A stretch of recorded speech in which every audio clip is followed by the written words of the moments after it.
l'univers a su créer, parallèlement à la création de cette complexité, qui a toujours été... L'univers, c'est de la création de complexité.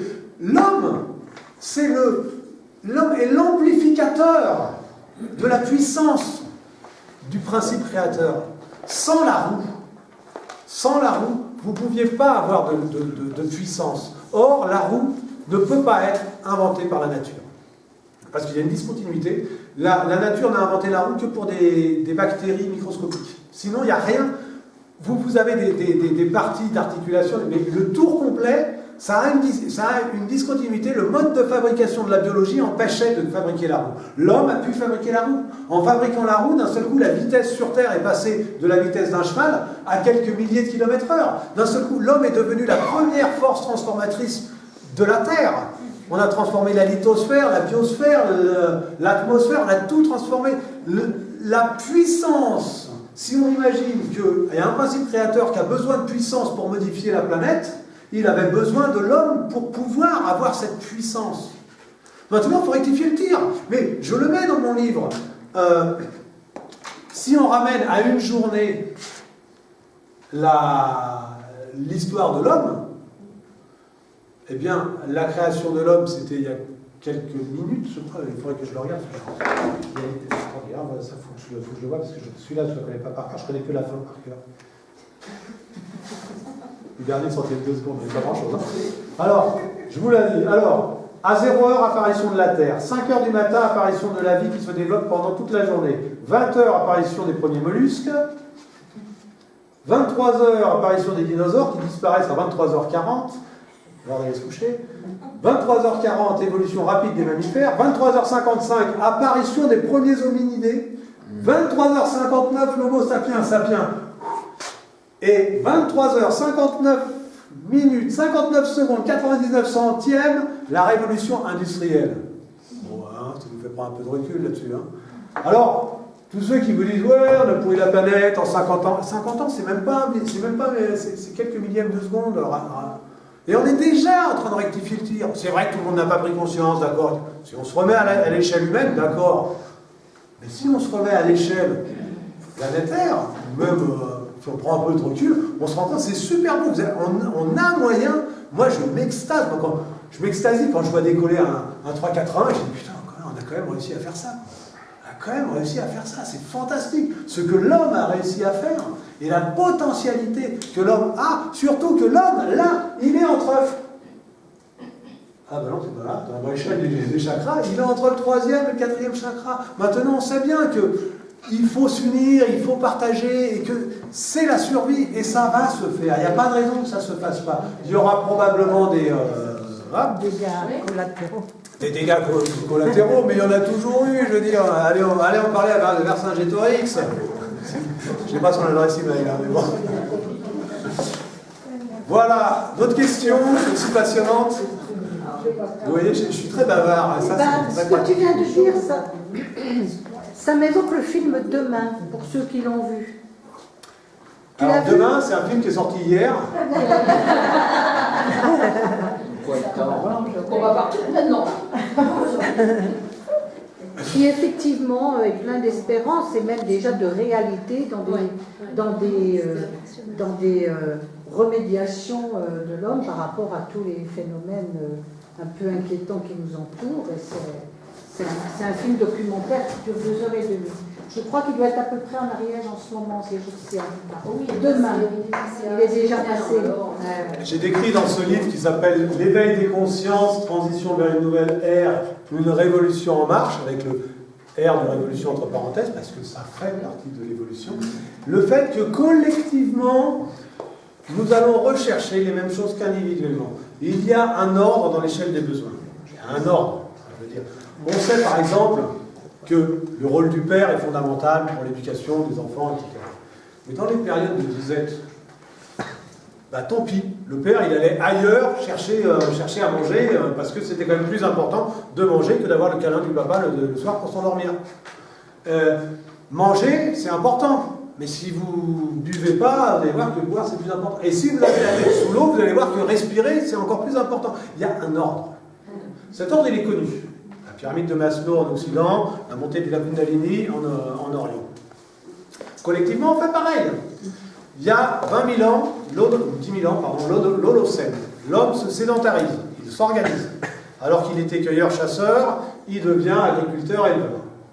Il y a 150 ans, il commence révolution industrielle, chaque ère produit quelque chose. L'Holocène, elle produit de la nourriture. La révolution industrielle, elle produit des biens matériels, à profusion. L'ère dans laquelle nous sommes actuellement, c'est une ère de la communication qui fournit de l'information. Et l'ère en émergence actuellement, c'est l'ère de la conscience, dont le produit est de l'amour, tout simplement. Et quand vous prenez un phénomène comme le commerce équitable, ce n'est plus le troisième chakra. C'est pas je veux plus pour moi, plus. C'est hop, je refuse de prendre quelque chose pour mon confort personnel si ça atteint au confort de quelqu'un d'autre. Ce n'est plus du troisième chakra, c'est le quatrième. Il y a beaucoup de phénomènes, j'ai expliqué, bon, il y a l'ISO 26000, il y a les créatifs culturels, il y a un certain nombre de choses comme ça qui expliquent et qui montrent qu'on est collectivement en train de créer cette évolution. Et collectivement, on est en train de passer du troisième chakra, bon, je veux dire, le fait de vouloir un gros 4x4, toutes ces choses, etc., le gazon bien vert en pleine période de sécheresse et tout, c'est pourquoi? C'est pour se grandir, c'est pour se sentir mieux les uns que les autres, quoi. Mais c'est ce qui a été raconté dans Obélix et compagnie. Il est devenu l'homme le plus important du village et il se faisait chier, quoi. Il préférait retourner s'amuser avec les copains. Troisième chakra, et après quatrième chakra. C'est l'ordre normal. Il n'y a pas de jugement à avoir d'avoir besoin de construire le troisième chakra avant d'ouvrir le quatrième chakra. C'est tout à fait normal. Mais collectivement, c'est en marche et c'est bien intéressant de s'en rendre compte et de le nourrir. Parce que franchement, quand on voit le boulot qu'il reste à faire pour qu'on soit heureux, franchement, c'est du commerce, de thérapie, etc. Mais il y a du boulot, quoi, des échanges économiques, mais on peut relancer la croissance, mais sans problème, quoi. Parce qu'il y a tellement de chantiers à faire, et ça, il n'y a aucun politicien qui voit ça. Ils sont toujours en train de regarder le rétroviseur, les anciens trucs, faire plus de bagnoles. En plus, les produits des deux premières ères, à savoir l'ère de la communication,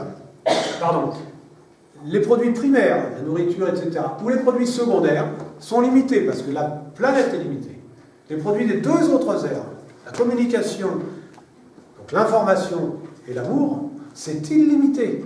Ça peut générer des échanges, et en plus, ça a un effet collatéral, c'est quand vous passez de là à là, vous n'êtes plus dans l'avidité. Vous n'avez plus besoin d'avoir des trucs de plus en plus gros, de plus en plus gros, de plus en plus gros. Et donc on peut revivre cet équilibre. On peut avoir l'idée que cet équilibre va se réinstaller, tout simplement. Et certaines personnes peuvent dire, ouais, mais on ne peut pas faire du commerce international avec ça, parce qu'aujourd'hui on fait du commerce international. Je me suis posé la question moi aussi, et j'ai trouvé une réponse géniale, je me suis éclaté. Vous allez voir. Comment je commence? Il faut que je fasse l'effet. Eh bien, il y a 1 ou 2 ans, ou 2 ou 3 ans, je ne m'y connais pas trop, le Qatar a racheté le Paris Saint-Germain. Grosse catastrophe. Le joyau français, l'équipe de foot, racheté par le Qatar. Alors, si on prend un peu de recul, c'est un échange entre un produit de base, le pétrole, contre un produit de la troisième ère, de la communication. Parce que franchement, reportez-vous en 1900 et allez expliquer à un mec de 1900 qu'il y aura des tapis roulants sur lesquels les mecs ils payent pour marcher en train de regarder des bagnoles devant, ou qu'un footballeur va mieux gagner sa vie qu'un docteur ou un prof ou autre, il va lui dire t'as pété les plombs là. Il n'y a pas si longtemps, il y a à peine 50 ans. Quand les gens me disent, mais t'es complètement utopique quand tu dis que l'ère de la conscience va relancer l'économie, moi je leur dis, va essayer de convaincre, là en 1930, va essayer de convaincre un mec là qu'un footballeur va gagner des sommes astronomiques, il va te prendre pour un fou. Et pourtant, tout le monde le sait. Donc, comme quoi, il y a vraiment, et il y a même cette possibilité d'échanges internationaux. Parce que franchement, le Paris Saint-Germain, c'est quoi? C'est les mecs qui... C'est de l'image, c'est que de la communication, que de l'image. Eh bien, ça coûte tellement cher qu'on peut même plus le payer.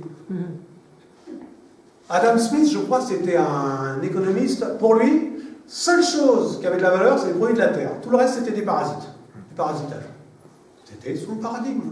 Eh bien, nous sommes dans un changement de paradigme dans lequel l'amour, la communication est une valeur. Et moi, j'ai l'habitude de dire, ça choque toujours, moi, mon projet professionnel, c'est de vendre de l'amour. Oh mais alors, je leur explique, je dis, attendez. Non, j'ai eu la réponse à tout, vous avez remarqué. Hein. Alors, actuellement, qu'est-ce qui se passe? Les gens les plus brillants dans les études, qu'est-ce qu'ils font? Ils vont travailler dans les banques, ils vont travailler dans les grosses sociétés, des Coca-Cola, des McDonald's, des gros trucs comme ça. Pourquoi? Parce qu'ils ont envie d'apporter du confort à leurs proches, et ça se comprend. Moi, j'ai toujours dit, le jour où l'écologie rapporte du pognon, la planète est sauvée. Parce que les gens les plus puissants intellectuellement, ils vont commencer à trouver un intérêt à aller se faire du pognon, entre guillemets. Alors, il y en a qui condamnent en disant, ouais, c'est du greenwashing, tout, je fais ça. Enfin, d'accord, mais tant mieux. Et je dis, le jour où l'humanitaire fait du pognon, l'humanité est sauvée. Parce que les gens vont pouvoir y aller. Et il faut faire des échanges commerciaux. On a besoin de vivre. Je veux dire, souvent on avait tendance à penser, oui, si tu aides les autres, il faut que tu le fasses bénévolement. Bah ouais, mais avec quoi je mange? C'est tout bête, hein, mais depuis le début, les échanges, l'argent n'a aucune valeur, l'argent n'est que le reflet d'échanges. Donc, tous ces échanges, et le but des échanges, c'est le mieux-être. On recherche le mieux-être. Or, actuellement, on est en train de saturer, on est au niveau du 3e chakra, puis il n'y a rien de tel que de donner plein de pognon aux gens pour les amener en dépression. Hein. Regardez tous les artistes là qui, à 25 ans, ont tout le succès, à 26, ils sont drogués et alcooliques, etc.